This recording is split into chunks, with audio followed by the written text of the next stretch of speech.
On April 29th, 2001, 6-year-old Haley Zega was on a hike with her grandparents in a very rural part of Arkansas called the Upper Buffalo Wilderness Area. For an area to be deemed a wilderness area, that means no vehicles of any kind can come through there, making it incredibly remote and incredibly wild, hence the name. They had taken this trail that brought them up to the top of this bluff that was about 200 feet higher than where they started, and they got to this incredible overlook, and they're looking down over this river, and at some point at about 11 in the morning, they turn around to head back.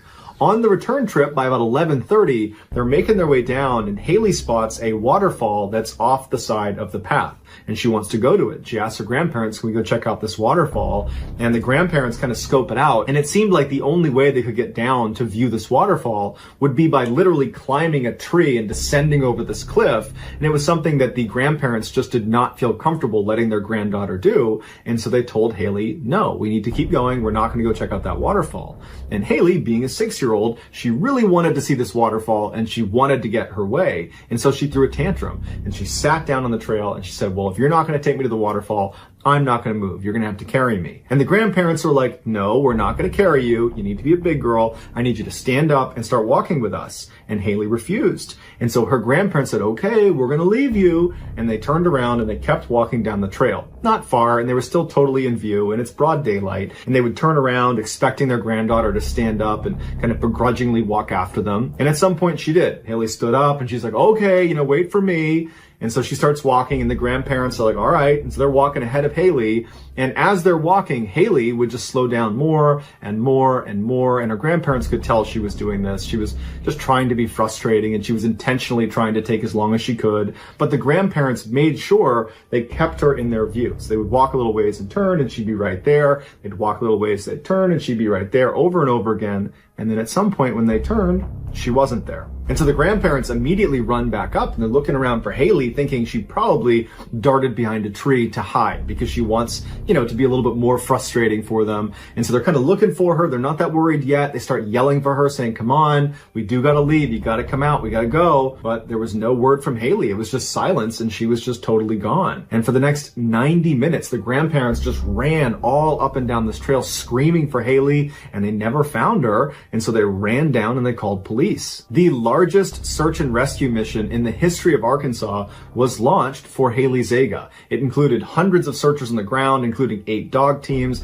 and helicopters overhead. There were firefighters, the National Guard was involved. But after 2 days, despite this incredible search, really no progress had been made. The only thing that had been found was one of the dog teams had tracked her scent up to a nearby road where the dog stopped, meaning the scent is now gone. And unfortunately, what that told investigators is it looks like Haley got picked up by some motorist. But 51 hours into the ordeal, there were 2 searchers well outside of the primary search area. They were about 2 miles away from where she'd gone missing.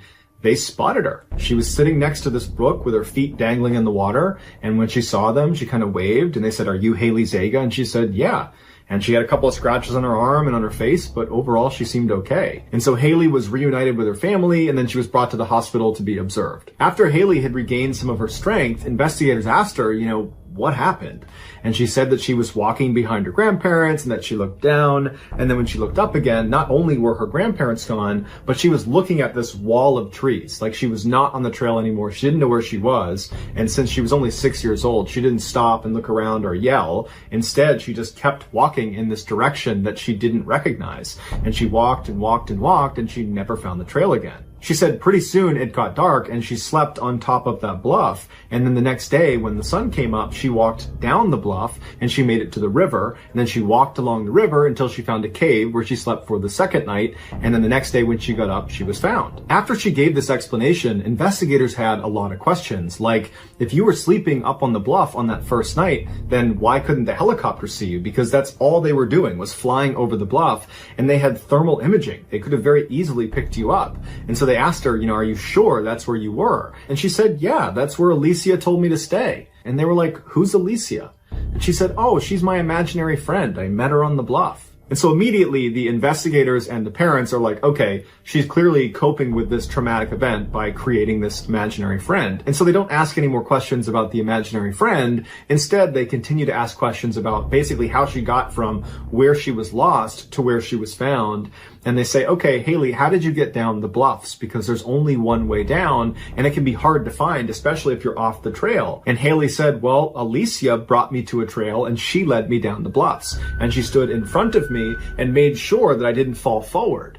And so her parents and the investigators are now starting to think, maybe this isn't an imaginary friend if this person is right in front of her, kind of propping her up. And so they ask Haley, can you describe what Alicia looks like? And Haley said, sure. She has black hair, brown eyes. She's a little bit shorter than me. She's 4 years old. She likes to tell jokes and she likes to sing songs. And then Haley began singing songs that she had learned from Alicia and began telling jokes she had learned from Alicia. Even though Haley was giving this vivid description of this 4-year-old girl named Alicia running around the bluffs, it just couldn't be possible. And so Haley's parents and the investigators went back to treating Alicia as just an imaginary friend, just a simple coping mechanism. And so the investigators went back to just doing their interview with Haley. They got all the information about how she got from the bluffs down to the river as much as they could. And then because Haley was fine, they said, okay, you're good. See you later. Now, Haley's case was a really big deal and it was all over the news, especially after she was found. And so her interview where she said this imaginary friend named Alicia had assisted her in getting down the bluffs and had basically taken care of her, that was put in print. And after it was published, there were some readers that realized there was another little girl who had gone missing in the exact same spot as Haley 23 years earlier. She was 4 years old. She had black hair, brown eyes. Her name was Alana, and she had died on those bluffs. After this connection was made, it got national media attention because suddenly news outlets were saying this imaginary friend was actually Alana and that she was Haley's guardian angel. In fact, Haley was brought on Dateline to talk about her imaginary friend. This year, Haley, who's now 25 years old, posted a video to her YouTube channel where she tells her story of what happened over those 51 hours she was gone. And in the story, she talks about her imaginary friend. And she says, before Alicia, I never had an imaginary friend, and afterwards, I never had an imaginary friend. But at the time, Alicia was very real to me, and I don't know who or what she was, but she saved my life. On June 16, 1946, 5 members of the Van Ulst family arrived at the Devil's Den State Park in western Arkansas to spend a week in a cabin they had rented. After getting unpacked, the father, along with his daughter, who was 8 years old, named Catherine, and her 2 older brothers, they headed down to the swimming area, which was this creek that led up to the side of a dam. Once they arrived at the creek, Catherine and her 2 brothers jumped in the water and started goofing around, and there were some other kids there they were playing with as well, and their father just sat on the edge to watch. Now, this swimming area had one really deep section that was right up against the dam wall that you were allowed to swim in, but the kids that were not strong swimmers tended to stay away from, and Catherine was not a great swimmer, and at one point she kind of drifted into the deep section, and her father didn't notice, and her 2 brothers didn't notice, but a woman who was staying at the campground, who the Van Ulst family didn't know, happened to be standing next to the edge of the water and saw Catherine struggling, and so she reached in and pulled her out, and Catherine was fine, and the woman told her, you gotta be more careful, you shouldn't be swimming in the deep end if you're not a strong swimmer, and Catherine said, okay. And so as they're talking, Catherine's father hears them and looks over and sees his daughter talking to some stranger, and so he makes a sound and waves in their direction to get this woman's attention, to be like, hey, what are you doing talking to my daughter? And the woman, she sees this, and she must have been a mother herself, because she picked up on his uncomfortability, and so she turns to him and says, oh, no, everything is totally fine, I was just helping your daughter get out, everything is totally fine. And so Catherine's father turns to his daughter and says, hey, you gotta be more careful, don't go in the deep end, and Catherine's like, okay, and instead of going back into the water, Catherine walks to the backside of the dam, because this dam, it was not a steep drop-off on the outflow side, it was like a gradual slope of these big boulders that the kids at this campground would climb all over, and their parents would watch them from their positions next to the swimming area. And so Catherine's father was watching his 2 sons, and then he'd look over and watch Catherine, and back and forth, he kept his eye on all of his kids. But at some point when he was looking at his sons, he looked back at Catherine and she was gone. And so he stood up and he walked over thinking maybe she's gone all the way to the bottom and she's just out of sight because she's crouched down or something. But when he got to the edge and looked down, she wasn't down there. And so he's looking all around and he's thinking to himself, this isn't possible. I just saw her on the rocks like seconds ago. Where could she have gone? And so he looks at his sons who are still in the swimming area and he says, hey, have you seen Catherine? And they're like, no, we haven't seen her. And then he turns to the woman that had previously pulled Catherine out of the water and he says, have you seen my daughter? And she said, no, the last I saw her, she was on the rocks. I don't know where she went. And so before long, Catherine's father is screaming for Catherine. He's enlisted the help of everybody at this campground that's in the vicinity to go look for his daughter. There are people jumping into the swimming area up top. There are people jumping into the swimming area on the backside of the dam. I mean, the whole area is getting searched and there's no sign of this girl. And after about an hour of looking, Catherine's father went and got police. After 2 days of searching the very thick forest that surrounded this dam and finding no trace of Catherine, authorities decided it was far more likely she had drowned either above or below the dam than it was that she wandered off into the woods, considering where she was last seen. And so they shifted focus and began draining these two sections of water to see if her body would be at the bottom.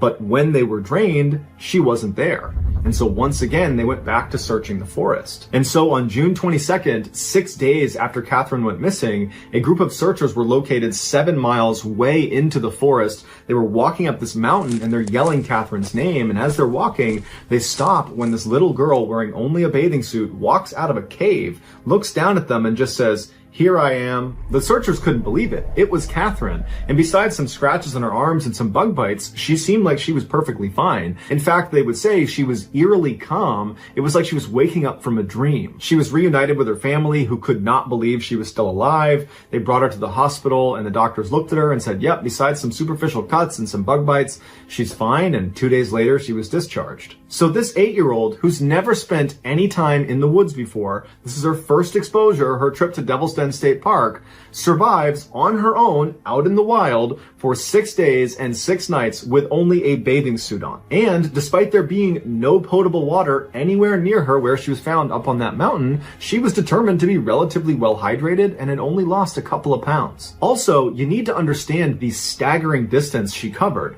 because while she was found 7 miles away from where she went missing, that's as the crow flies. That's what you see on a map, those 7 miles. In the wild, you don't walk perfectly straight lines. There's too many obstructions, there's mountains, there's trees, there's all sorts of reasons that you end up zigging and zagging to wherever you're going. And so rescuers believe the minimum real distance she would have covered to get up to that cave was about 30 miles. And she did it barefoot. Catherine defied every search and rescue model for 8-year-olds that get lost in the wild. She was way outside the boundaries of what anybody would expect. Basically, she should have died. When authorities asked her, how did you do this? She said, I don't know. I don't remember how I got lost in the first place. I only remember sleeping on warm grass the first night. And then her next memory is waking up inside of a cave on day 6. She has no idea what happened between day 1 and day 6 when she traveled those 30 miles and somehow subsisted on some water source and some food source. While some say this is just a really weird case where she got very, very lucky,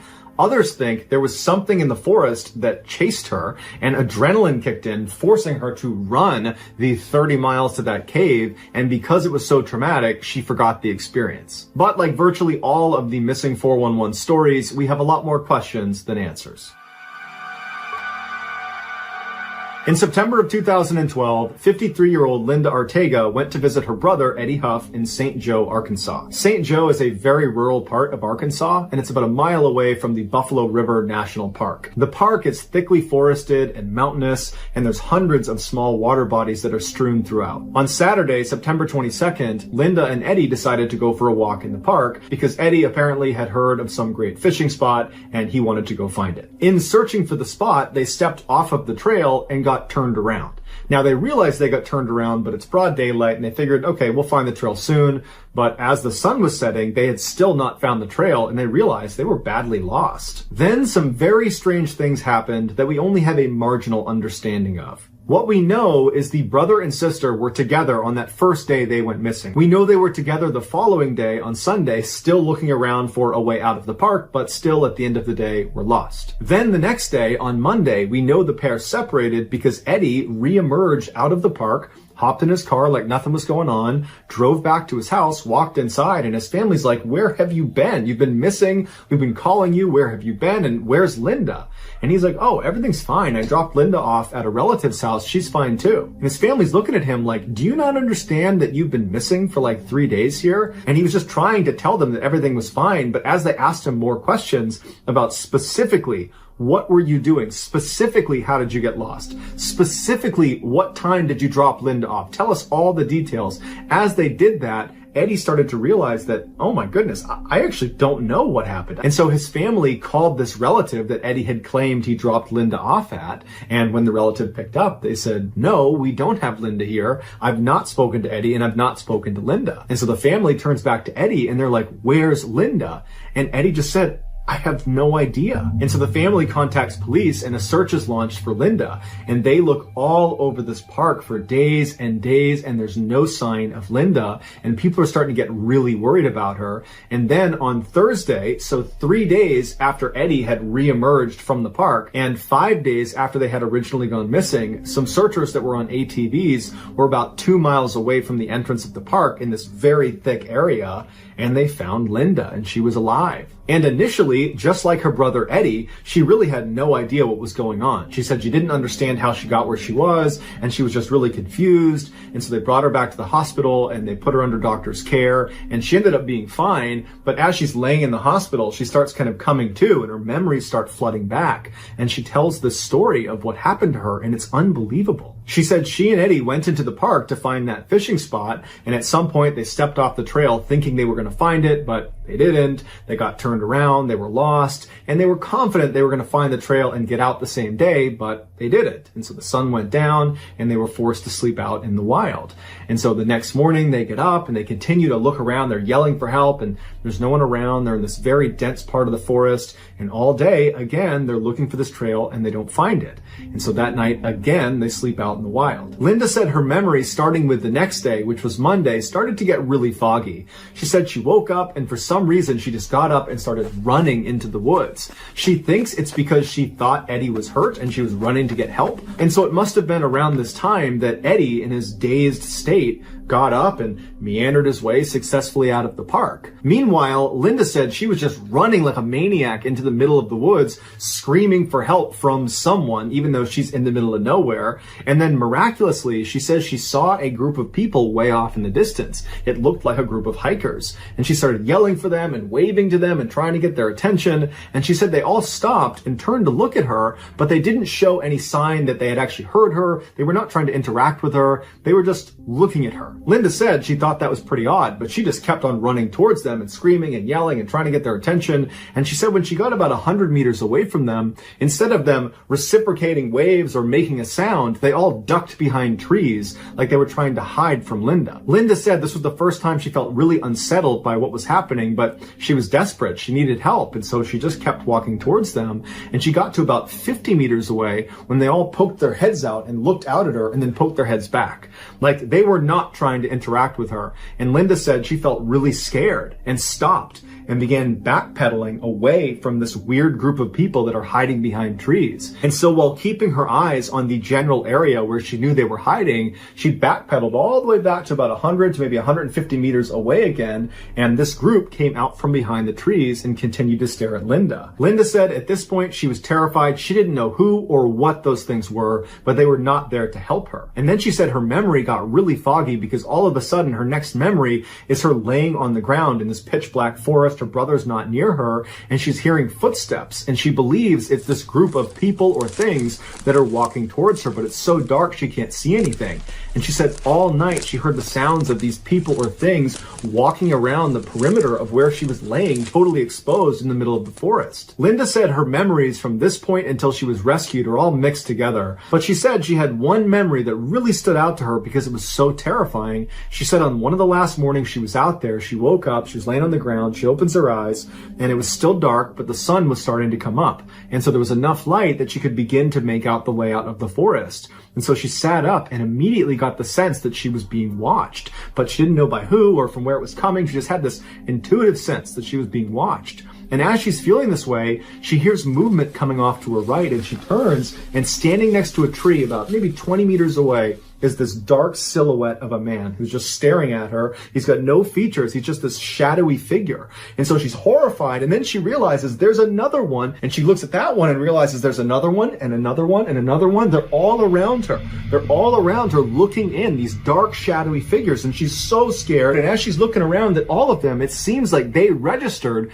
that she sees them. And at that point, they all turned and start running into the forest in all different directions. She said after that, she has no idea the sequence of events or what happened. All she knows is that the whole time she was out there, she was scared. She felt like there were people watching her in the woods. And then at some point, rescuers showed up and she was saved. Linda's totally crazy account of what happened, combined with Eddie's bizarre behavior, totally baffled investigators. They really didn't know what to make of this. How did Eddie find his way out again? And why did he think Linda was at a relative's house? And who were the people Linda was seeing? And why can't either of them remember 90% of the experience? One theory is they must have eaten berries or some other food item that had hallucinogenic properties, and they were literally just hallucinating the whole time. However, if you follow along with David Paulides' missing 411 phenomenon, or if you watch some of the videos on this channel about the missing 411, then you know there are lots of other examples of people that go missing in the woods of North America that never ingest any food or any liquid, so there's no hallucinogen in their system, and they still have similar experiences to what Linda and Eddie did. So how do you explain that? On a December night in 1992, in a little apartment in a tiny Texas town called Mansfield, a 16-year-old girl named Marie Robards sat down at the dinner table. After taking her seat, Marie looked across the table and almost started laughing at her father, Stephen.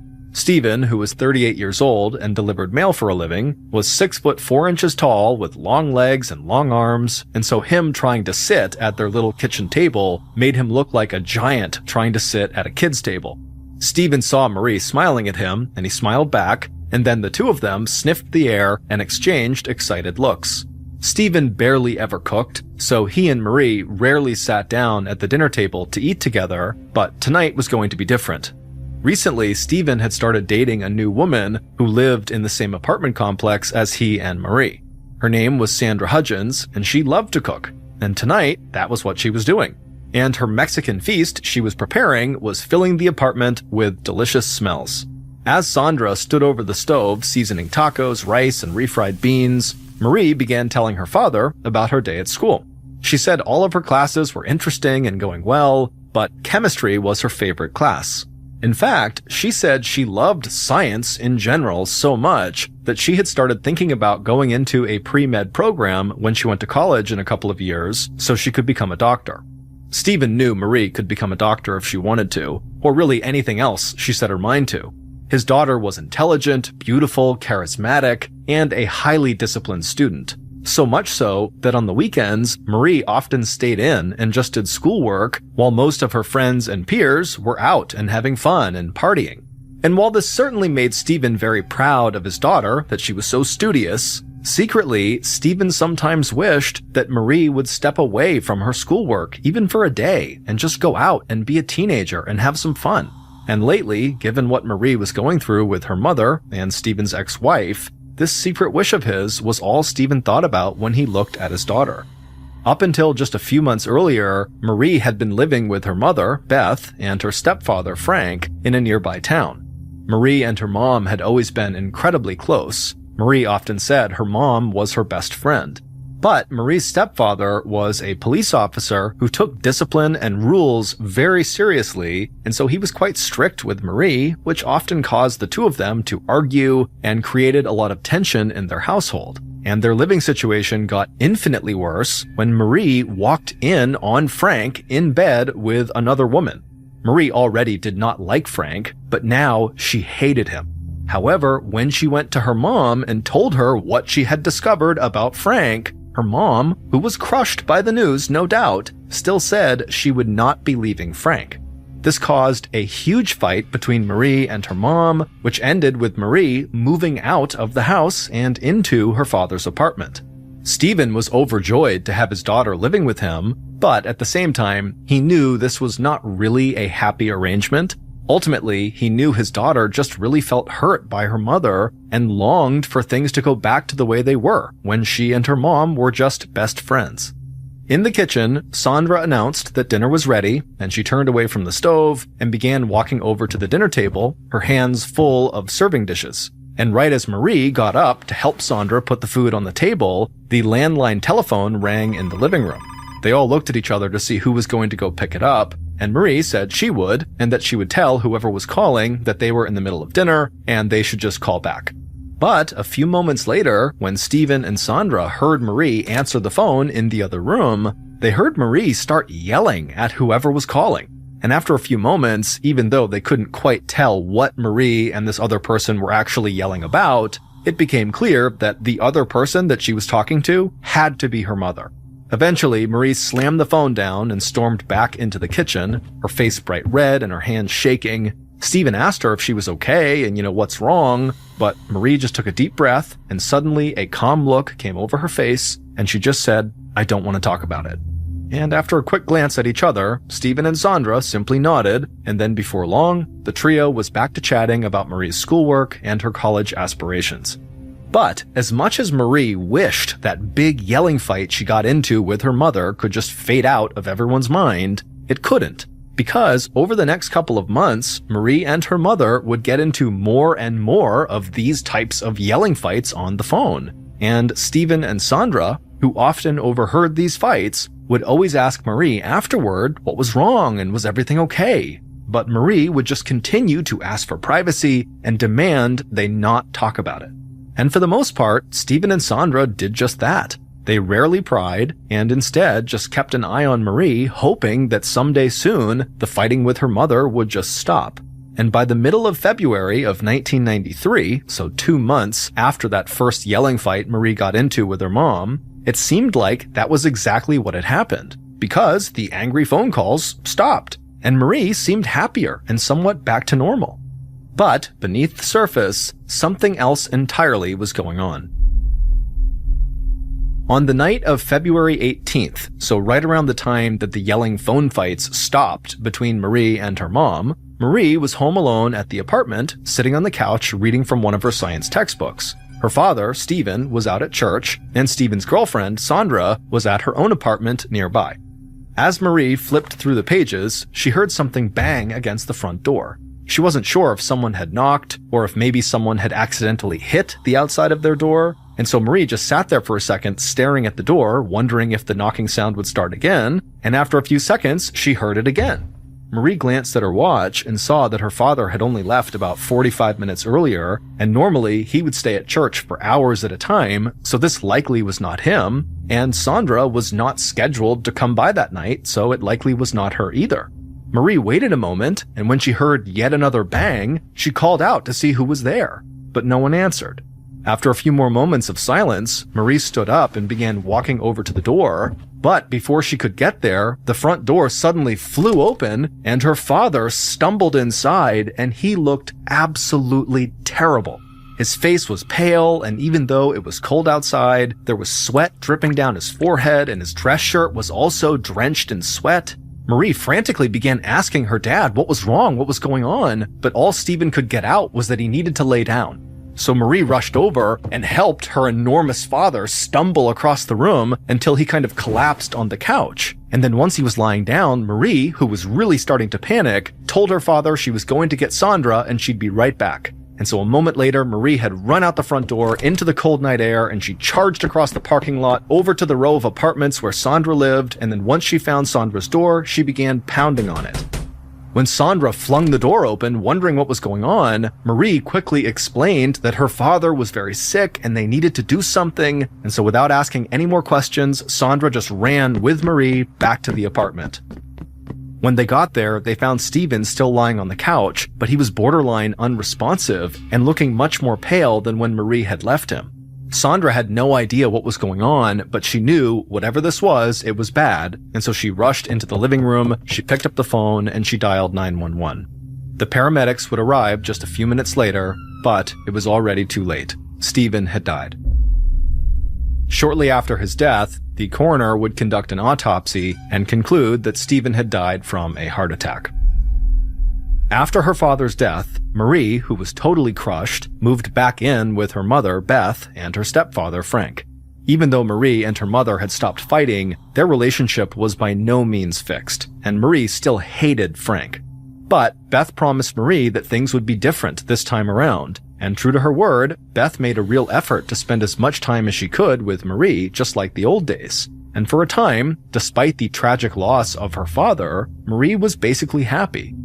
But in the summer of 1993, a few months after Stephen died, Marie discovered a note that another woman had written to Frank, and based on that note, it was obvious to Marie that Frank was still cheating on her mother. But again, when Marie brought this note to her mother and pleaded with her to leave Frank and for them to just go live by themselves somewhere else, Marie's mother refused and said she would not be leaving Frank no matter what. And when she said that, Marie felt like her mother had turned her back on her and was choosing Frank over her own daughter. As such, Marie decided that she could not bear to live with either of them anymore. So in June, just 4 months after Marie had moved back in with her mom, Marie moved out again, this time to live with her grandfather, who lived in Mansfield, the same town where Stephen's apartment had been. Right away, Marie felt totally relieved to be away from all the drama surrounding her mother and Frank. And not long after moving in with her grandfather, Marie's senior year of high school began, and quickly, Marie was fully immersed in her schoolwork and spending almost no time worrying about all the issues in her family. Marie also began going out and seeing friends on the weekends, just like her father had always secretly hoped she would. But as happy and normal as Marie seemed, beneath the surface, this was not true. Because Marie had a secret that she was now starting to struggle to contain.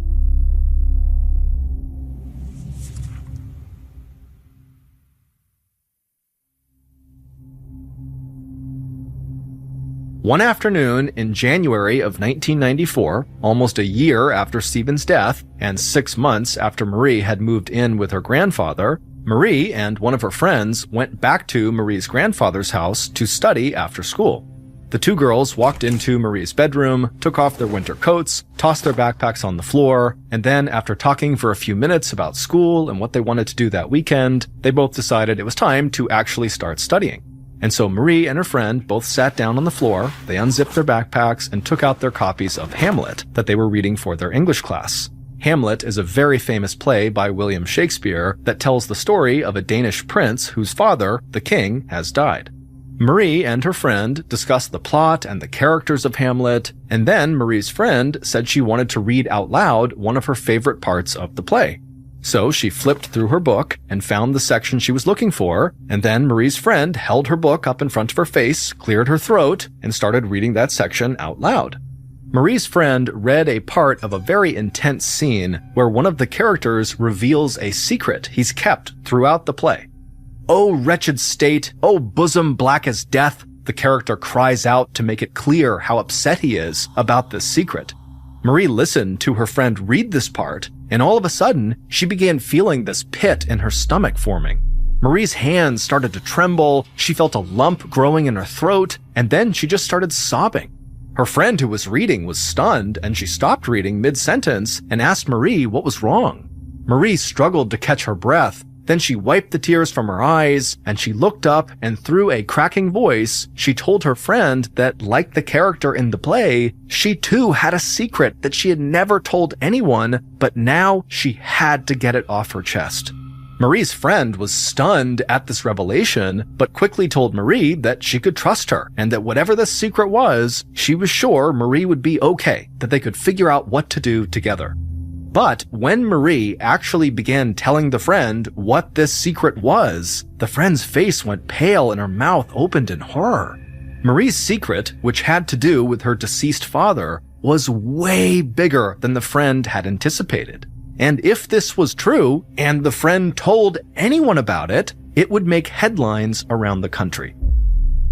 Based on this wild secret story that Marie would tell her friend, and on later interviews conducted with Marie and Stephen's friends and family, here is a reconstruction of what happened the night Stephen Robards died in his apartment on February 18th, 1993.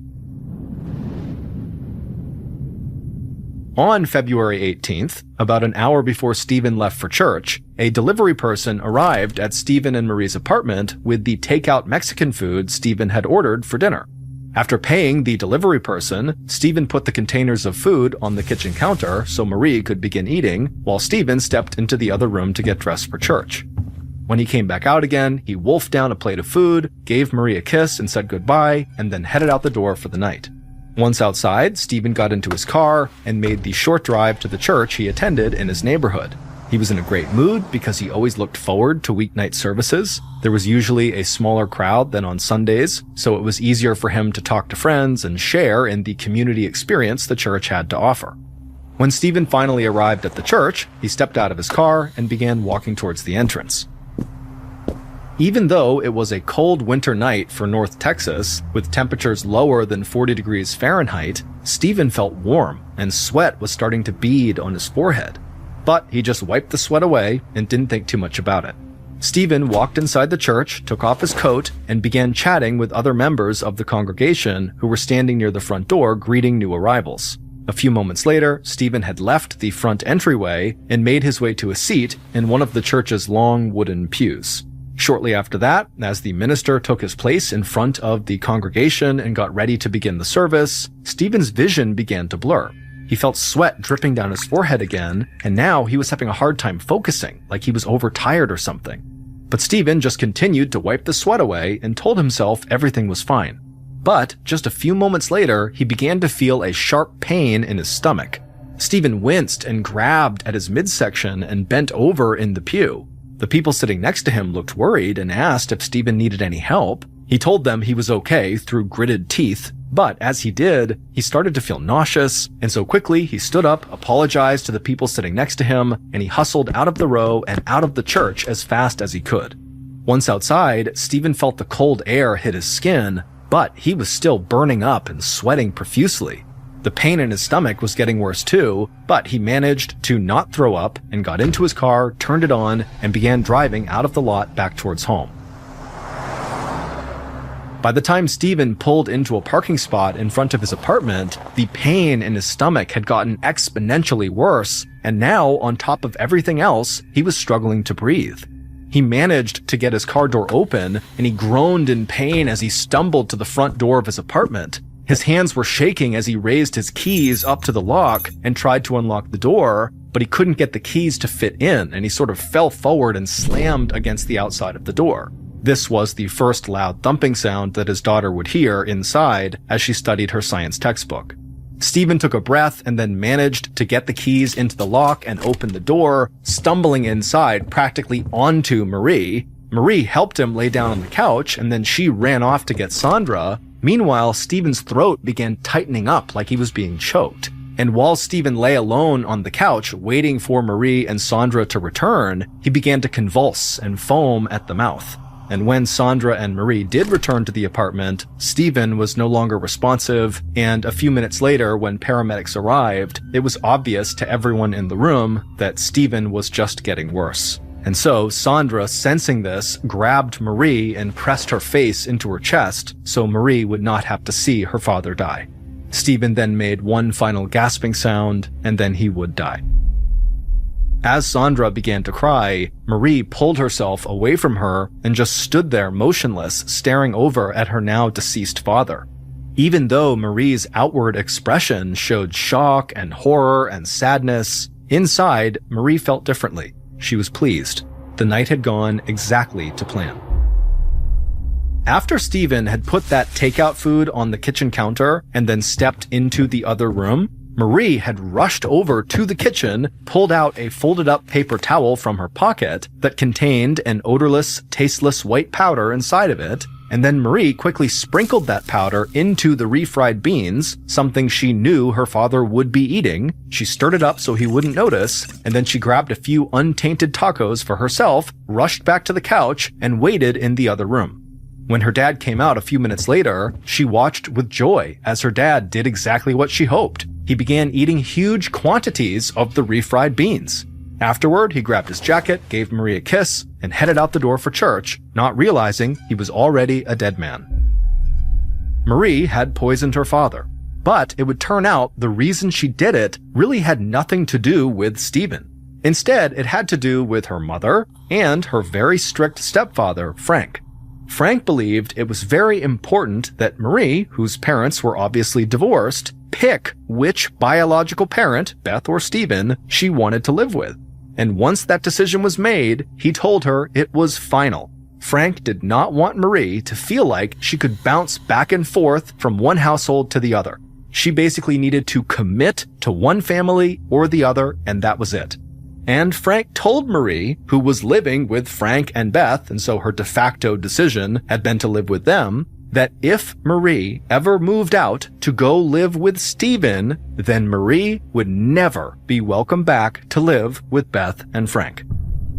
And after Marie caught Frank cheating on her mother, and her mother refused to leave Frank, Marie moved out of the house and in with Stephen. But shortly after moving in with Stephen, Marie had a change of heart and missed her mother terribly and wanted to move back in with her and with Frank. But because of Frank's rule, Frank said no. Marie had been furious and tried to persuade her mother to change Frank's mind and let her come back home and live with them. But her mother continued to stand by Frank and just said, no, you need to stay with your father now. And so this led to all of those yelling fights Marie got into with her mother on the phone that Stephen and Sandra kept overhearing. Marie was absolutely furious and heartbroken and eventually felt so desperate to find a way to go live with her mom again that she decided the only way was to kill her father, because then her mother and Frank would have to take her back. And so, on February 18th, 1993, Marie poisoned her father's refried beans with a chemical called barium acetate, which is toxic to humans. Marie had stolen the chemical from her chemistry classroom.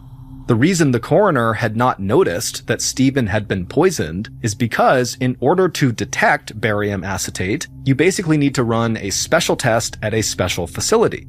And the coroner had not thought there was any evidence of foul play, so he had not asked for that test to be run. Marie had gotten away with murder. But nearly a year later, while studying Hamlet, Marie's friend happened to read the part of the play out loud where Hamlet's uncle admits to killing Hamlet's father. And in that moment in the play, Hamlet's uncle realizes he'll never be forgiven because no matter what he does, he will always be a murderer. And when Marie heard those words, "O wretched state, O bosom black as death," she felt a crushing sense of guilt wash over her, and she promptly confessed to her friend what she had done to her father. Marie's friend kept Marie's secret for several months, and during that time, Marie did get to move back in with her mother, until of course she moved out again after catching Frank cheating again, and she moved in with her grandfather, and then shortly after that, Marie's friend did go to police, at which point Marie was arrested.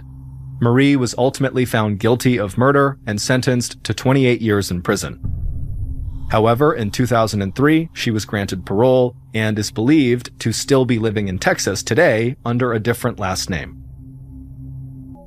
In 2009, the Jameson family, which was Bobby, who was 44, Sherilyn, who was 40, and their daughter Madison, who was 6 years old, were living in Eufaula, Oklahoma on lakefront property. While they seemed to be living a simple and happy life, behind the scenes, their life was in turmoil. Bobby suffered from bad chronic back pain that he had as a result of a car accident that he was in 2003. Sherilyn was bipolar. She was medicated for it, but she didn't always take her meds, causing her to lash out at her family members, and it caused bouts of severe depression. Bobby and Sherilyn also believed that their house was haunted by 3 or 4 spirits who lived on their roof. Bobby was so convinced of this that he went to his pastor and asked where he could buy special bullets that he could shoot at these spirits. So for all of these reasons, the Jameson family was actually looking to leave their property in Eufaula and move somewhere else and hopefully start all over again, fresh, with a new shot at happiness. After the Jamesons would vanish, their family and friends would say, "We had no idea any of this was happening. We had no idea they were even considering a move." Now, this move they were considering was not a typical move. They were not looking to move into another house. They were looking to move onto a piece of property where they could place their storage container and live in the storage container until at some point they were going to build a house on a mountain and then move into the house. And they had actually already found a plot of land about 30 miles away from where they were currently living in a town called Red Oak. Now, the storage container itself that they planned on living in was actually sitting on their property in Eufaula, and it drew a lot of attention from the neighbors because Sherilyn would graffiti on it, "The neighbors have poisoned our cats. Witches don't like it when you kill their cats," because it turns out Sherilyn believed that she was a witch. So unsurprisingly, the neighbors avoided the Jameson family at all cost. Several weeks before the Jameson family went missing, they actually brought in a male boarder, so a guy that was going to live with them and help with manual labor in exchange for room and board. The boarder was a white supremacist that immediately took exception to Sherilyn, who was part Native American. And so anytime Bobby was out of the house, the white supremacist boarder would get into a fight with Sherilyn. And one day it came to a head and Sherilyn drew a gun on the boarder and said to leave the property or she was going to shoot him. The boarder refused to leave, and so Sherilyn began firing shots into the ground at his feet until he left. Now, once the Jameson family disappeared, this white supremacist boarder became one of the primary suspects. But when the FBI found him, he had a rock-solid alibi and was quickly crossed off the list of potential suspects. On October 8th, 2009, Bobby, Sherilyn, their daughter Madison, and their dog Maisie load up the truck and they start driving towards Red Oak. They were apparently going to go scout out this piece of property that they wanted to purchase to live on with the storage container. Now, according to family and friends, it was not uncommon for the Jamesons to vanish for several days at a time without telling anybody where they went. And it would turn out that they would go into the woods for these retreats where they would get away from technology and the city. When they were gone for a few days and no one had heard from them, no one thought twice about it. On top of this, Bobby and Sherilyn had informed Madison's school that they'd be pulling her out of class because they were going to be moving.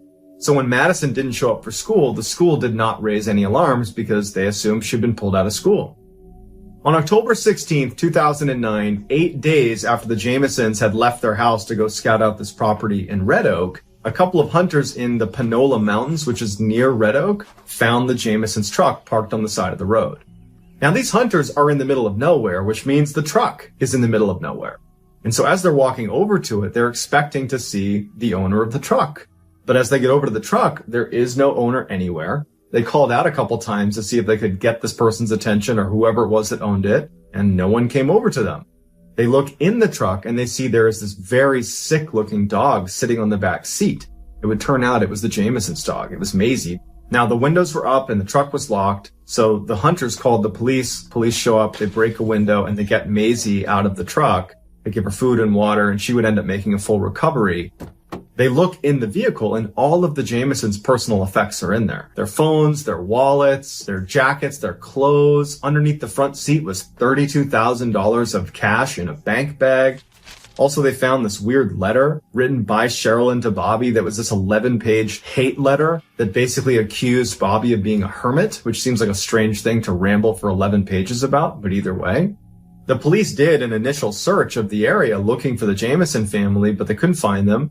And so the running theory was they must have pulled over and walked into the woods for some reason, got turned around, and they're just lost, and we need to go find them. The police were able to use the cell phones that had been left inside of the vehicle and were able to use their GPS locations and track where the phones had been before coming to rest inside of this vehicle. And they saw that the cell phones had actually gone up the trail a little ways. They had been up towards the top of the mountain for about 15 minutes before coming back down and then wound up in the truck where they were when they were found. So the police walk up the hill to where the GPS said they had been, and they find all these footprints that look to be Madison's because there's a child's footprint as well as probably Bobby's and Sherilyn's. But they're nowhere to be found, and there's no clue of where they went after being up there. When they started scanning through each of the cell phones to see if there was any information about where they might have gone, they found on Bobby's phone a picture of Madison that was taken up at that little location that the GPS took them.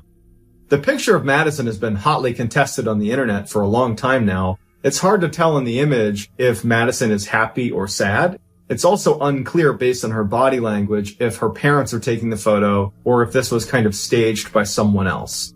So between the GPS showing that they had been at the top of this mountain at one point, plus the picture of Madison confirming she had at least been up there, the police started this massive search with that section on the mountain where they had been standing as kind of the center point. And they searched all around the Panola Mountains, But after an extensive search of this new area, they didn't find anything, no new leads had come in, so ultimately the search was called off.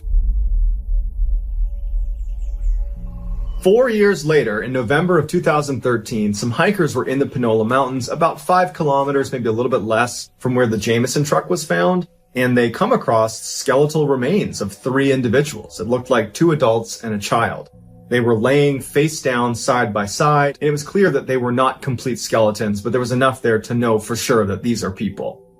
As soon as the police were called, everybody assumed this has to be the Jameson family. It would actually take almost a year before they were able to confirm that yes, those bones are in fact the Jameson family.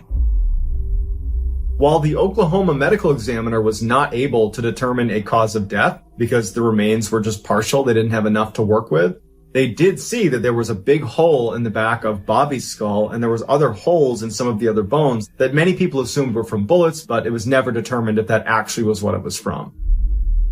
As soon as it came out that it was the Jameson family's remains, the first prominent theory was that this had to have been a murder-suicide, where Sherilyn, who was mad at Bobby, she wrote that hate-filled 11-page letter that was found in the car. She's unstable from not taking her medication to combat her bipolar disorder. She seems like the person that would take her family out and then turn on herself. But all of her family said she would never harm her daughter. Maybe she would have harmed Bobby, but she never would have harmed her daughter. Also, why would you have brought your dog along and left your dog in the car and $32,000 of cash in the car? So that doesn't fit that scenario at all. The next theory was, well, maybe they just pulled over, walked into the woods for some reason, and then got lost and died of exposure. And that's still definitely a possible theory, except at the time they went missing, the temperatures were very mild. They were not dropping below freezing at night. It didn't rain very much, so it was kind of perfect conditions to be lost in the woods. It would have taken quite a while for them to die from exposure. And if you add in the fact that they were searching that area that they were found in pretty extensively within a few days of them going missing. If they had been lost and were only a few kilometers from the road, they would have been found in that search, but they weren't.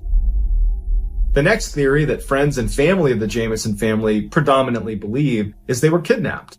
That maybe, they were driving on that road and someone flagged them down, whether it was someone they knew or someone that did not seem threatening, that caused them to get out of their car and come over to them, leaving their car the way it was with all of their belongings inside and with their dog inside, shut the door, they're not threatened. They walk over to this person or this group, and then something happens where they are either against their will or they're complicit, and they walk into the woods, never to go back to their truck, and then they ultimately pass away in the woods just a few kilometers away. However, none of those theories can account for the very bizarre video footage that they have of the Jameson family on the day they left their house to go check out the property in Red Oak. So on October 8th, 2009, the video shows Bobby and Sherilyn making multiple trips, about 20 or more, from their house to their truck, where they're loading gear into their truck. But they appear to be almost in a trance, which is what the sheriff said when he first saw the video. They're walking back and forth and they're carrying their stuff into the truck, but periodically they're making trips without carrying anything. They're just walking to the truck with nothing in hand, looking at the truck, and then walking back to the house. And then they come back out and they have something in their hands, and then the next trip they have nothing. And periodically on their trek back and forth, they would just stop and just turn and look off into the distance, not interacting with each other. Bobby and Sherilyn haven't spoken to each other at all. They're just doing this weird trance-like commute back and forth between truck and house before ultimately they load up the truck and they do leave. A lot of people speculated that, well, it looks like Bobby and Sherilyn must have been using drugs. But when they first found the truck and they searched the Jameson's truck and they searched the Jameson family house, there was no traces of drugs anywhere, and their family said there's no history of drug abuse. There was also a theory that perhaps the Jameson family got tied up in a cult, and that was why they were moving and they were going to live this minimalist lifestyle, and they had brought cash to, give to this cult. But in fact, they had actually been the target of the cult, and that was what led to their demise. Or maybe they were complicit and they wanted to sacrifice themselves or something, but no one really knows.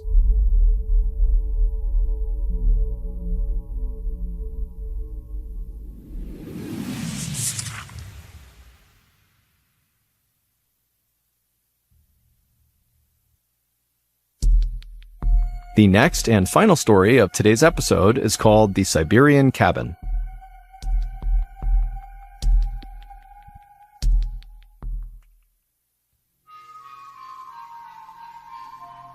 When most people picture Russia in their minds, they picture European Russia, which is literally the part of Russia on the western side that sits in Europe and is by far the most populated part of the country.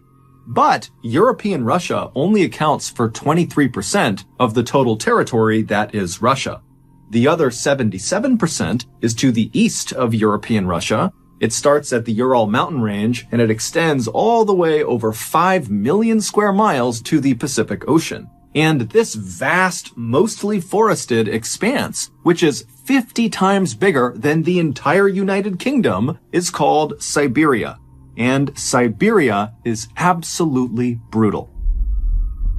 In Siberia, it is almost always freezing cold. Literally.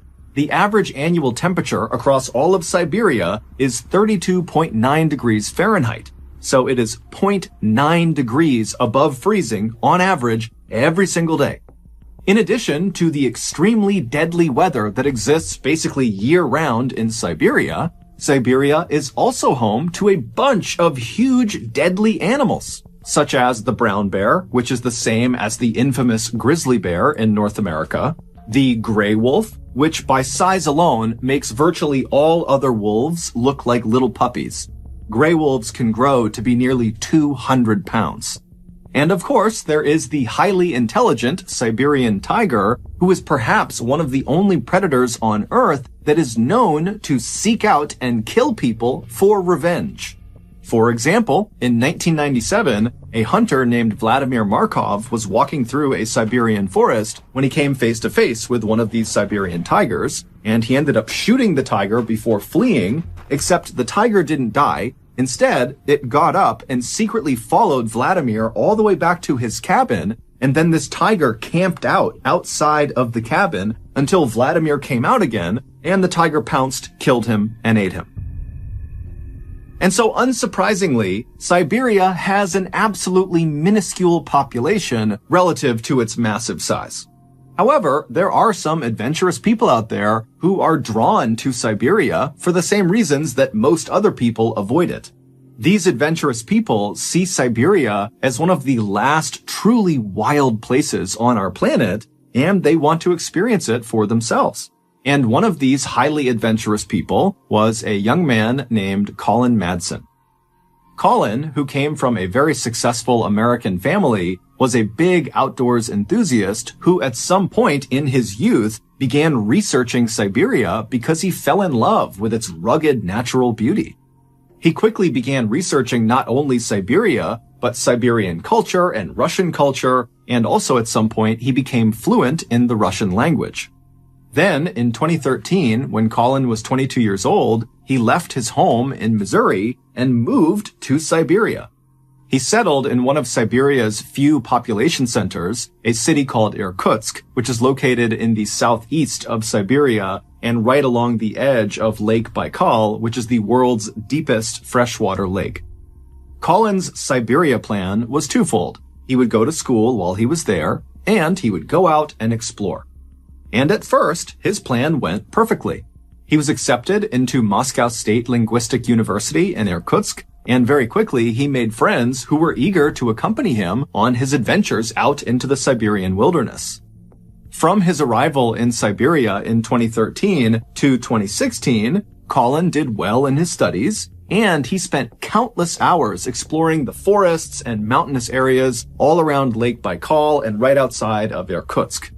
In fact, Colin became so familiar with this region that he began volunteering with a nonprofit in the area that went around marking new trails, which meant Colin was literally venturing into the wilds of Siberia and just marking the trail as he went.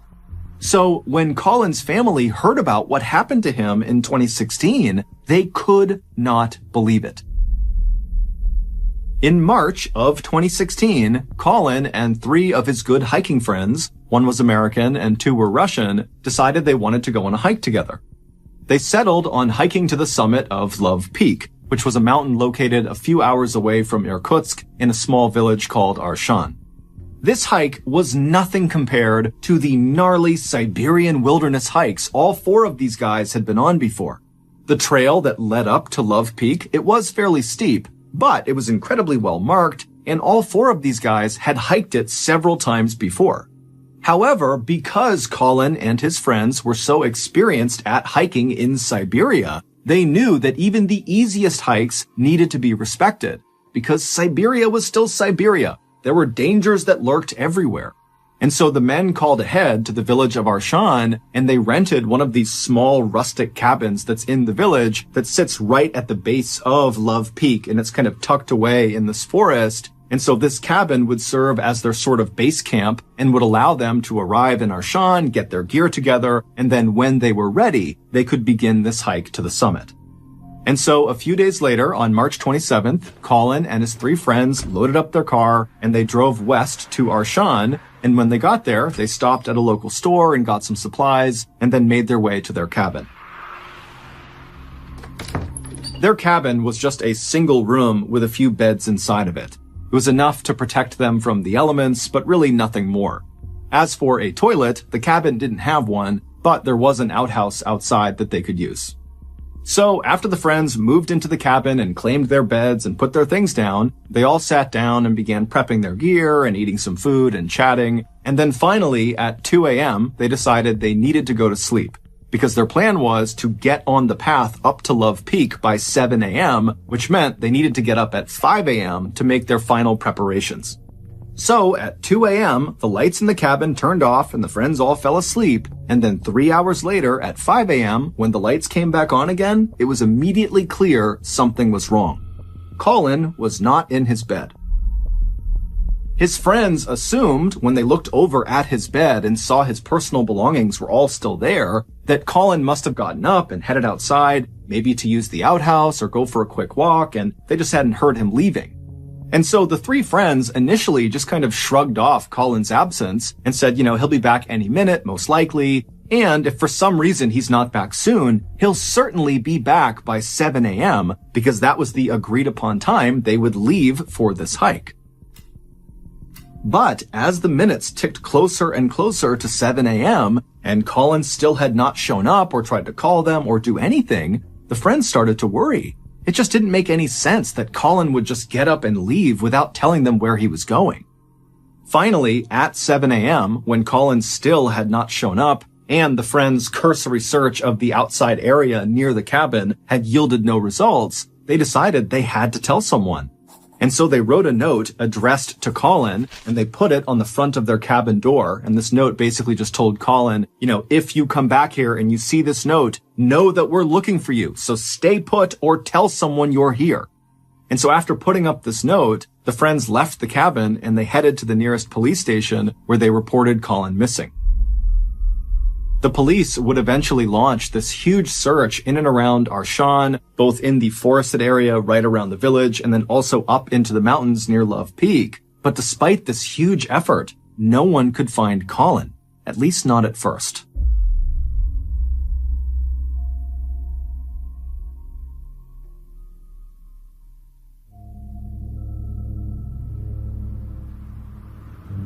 On Monday, April 4th, so 8 days into Colin's disappearance, a group of searchers were looking in the forest about 1 mile away from the cabin where Colin and his friends had been staying. And they look up ahead and they see there is this clearing and there's something in the middle of it.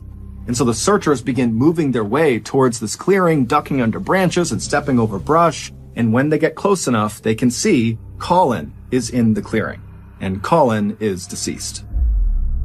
He was laying flat on his back with his left arm extended out to the side and his right arm extended but closer to his body, and both of his hands were clenched in tight fists. And on his hands and his wrists were visible abrasions and cuts, which later would be determined to have most likely been caused from someone or something holding on to him, trying to restrain Colin. Colin also had visible abrasions and cuts on the front of his neck. Colin's clothing, which consisted of a long-sleeve thermal shirt, heavy pants, and hiking boots, were ripped and torn in several places. And interestingly, Colin was not wearing socks under his boots. Now that seems inconsequential, but Colin had had surgery on both of his ankles and had scar tissue on his ankles that if he didn't have socks on, those scars would rub against the inside of his boot. And he said it was very painful. so he always wore socks. Also, Colin's body showed virtually no signs of decomposition, and all of his wounds and abrasions looked, quote, fresh, according to medical personnel. In short, Colin looked like he had recently been in some sort of physical altercation, and whoever or whatever he was grappling with had eventually overpowered him and killed him, although it was not clear how he actually died. Russian authorities were very quick to suspect Colin's 3 friends who had been with him, but they were brought into the station and they denied having anything to do with Colin's death, and they all passed their lie detector tests. After that, Russian authorities quickly closed this case by concluding that, well, if his friends didn't do it, then that means Colin must have been high on drugs or drinking alcohol or both, and he just wandered out of his cabin and he got lost in the woods and he died of hypothermia. He froze to death. The end. However, Colin's parents just could not accept that as being what happened to their son. There were a lot of reasons for skepticism, but the main one was that Colin was an absolute expert at navigating this particular region of Siberia. And so the idea that he would leave his cabin for a quick walk or something and get so completely lost that he would die 8 days later seemed way too far-fetched.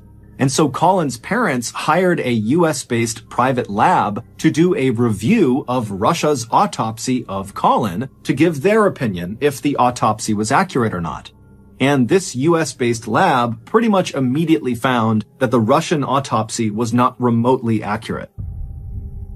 Number 1, Colin was not under the influence of alcohol or drugs. He was sober.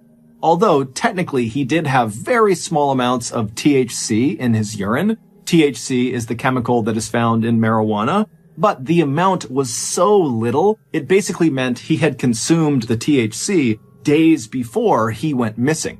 And so he would not have been remotely affected by that small amount of THC in his system. Number 2, the lab determined that Colin almost certainly did not die from hypothermia.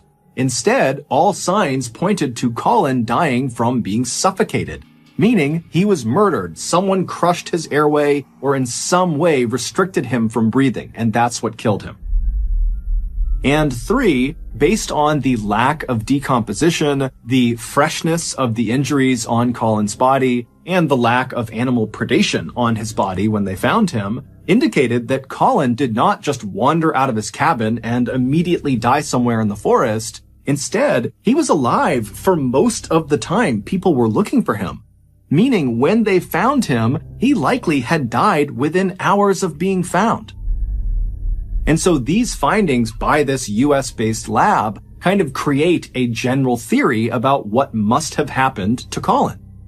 After Colin left the cabin in the early morning hours of March 28th, maybe to go to the outhouse or to go for a quick walk, when he went outside, someone or something was nearby, and they either lured Colin to them, or they straight up ambushed Colin and took him away.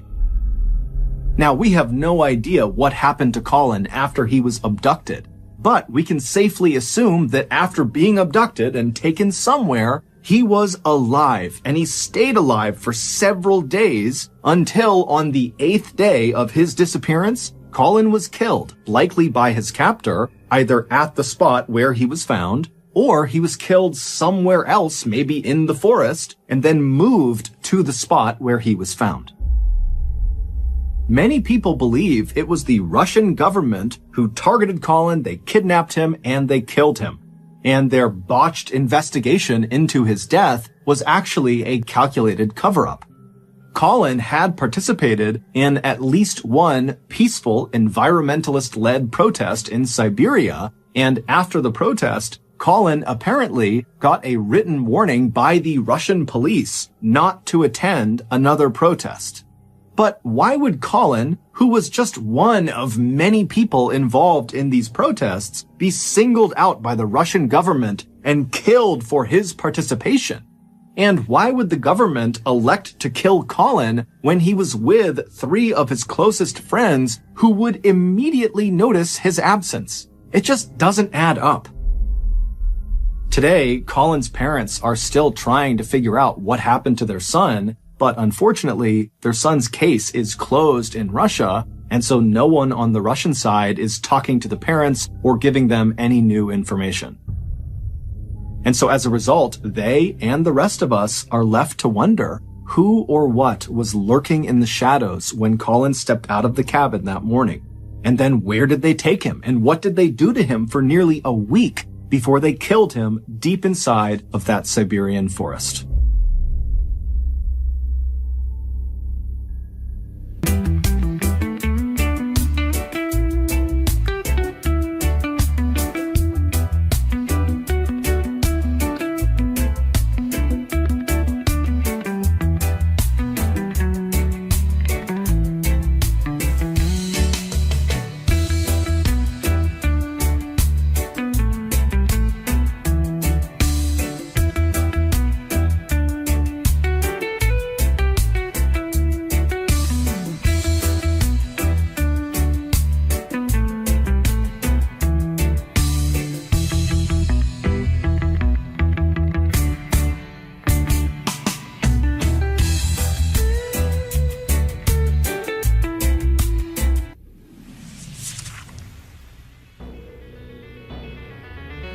Thank you for listening to the Mrballen podcast. If you enjoyed today's stories and you're looking for more bone-chilling content, be sure to check out all of our studio's podcasts, Mrballen's Medical Mysteries, Bedtime Stories, and Runful.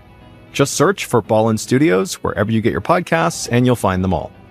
Also, there are hundreds more stories like the ones you heard today, but in video format on our YouTube channel, which is just called